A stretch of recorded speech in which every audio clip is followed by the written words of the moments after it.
We're surrounded by choices: more products, more media, more services, and more ways to customize our lives in nearly every part of it.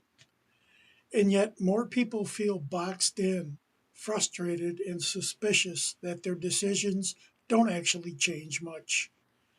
That contradiction is everywhere now. You feel it when you shop, when you scroll, when you try to make a change and nothing seems to move.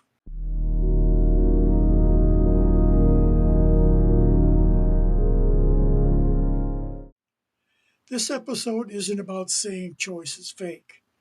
It's about explaining why choice feels hollow. Because what's changed isn't how many options we see, it's where the real leverage actually lives. The gap between those two things is what creates that feeling that something isn't adding up. Walk into a grocery store and you'll see hundreds of brands competing for your attention. Different packaging, different slogans, different price points. It feels like abundance. But step back far enough, and many of those brands collapse into a handful of parent companies. The shelf looks crowded, but the structure underneath is created and controlled by a handful of mega companies.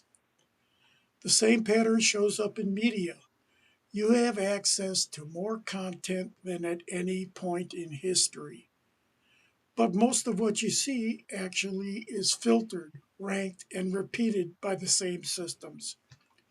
You don't lose the ability to choose. You lost visibility into how those choices are shaped before you ever make them. When outcomes barely change no matter what you pick, choice starts to feel performative rather than empowering.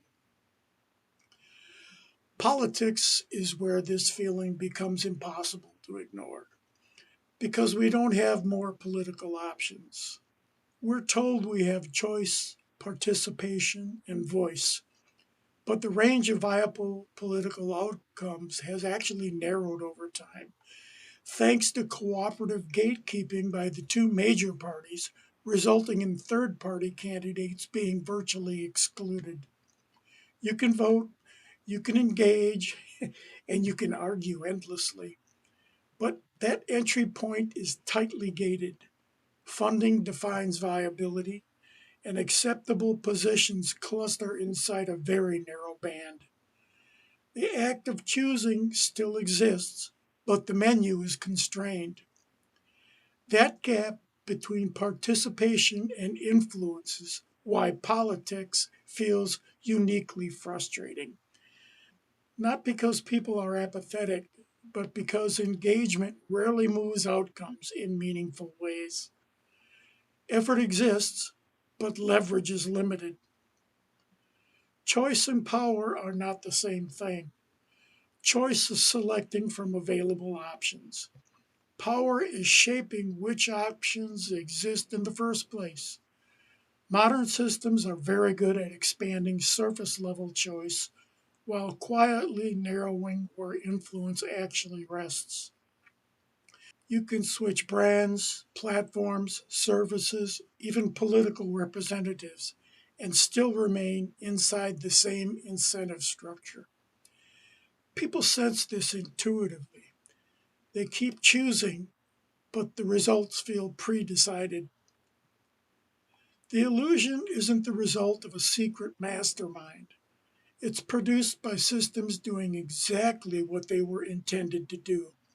Consolidation reduces risk and increases efficiency, but it also narrows diversity behind the scenes.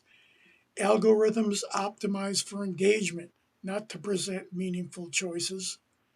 Rules meant to protect institutions raise the cost of entry, making real alternatives harder to sustain.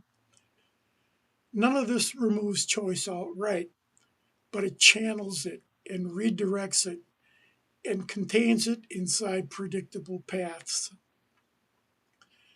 When systems limit meaningful choice, people don't experience it as a design problem.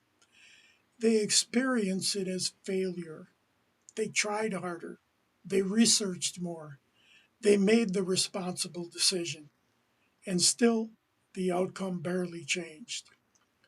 That gap between effort and results is what creates resentment, not because people are irrational, but because they were promised control and given selection instead. That's when frustration starts looking for somebody to blame. When systems are hard to see, people blame each other. Consumers blame voters, voters blame culture, culture blames individuals. The fight stays inside the system instead of questioning the system itself. The illusion doesn't require deception, it just requires remaining unseen. As long as the system is difficult to perceive, anger gets misdirected. Once people conclude that nothing that they do matters, disengagement starts to feel like honesty rather than withdrawal. The question isn't whether everything is rigged. The question is where choice ends and structure begins. Because if we keep mistaking selection for control, we'll keep arguing over options that we never designed inside systems we barely understand while wondering why nothing ever changes. This isn't cynicism, it's clarity. Thank you for joining us today. If you value this kind of work, please like and subscribe. I'm Mike Burns, and this has been the Knuckleball.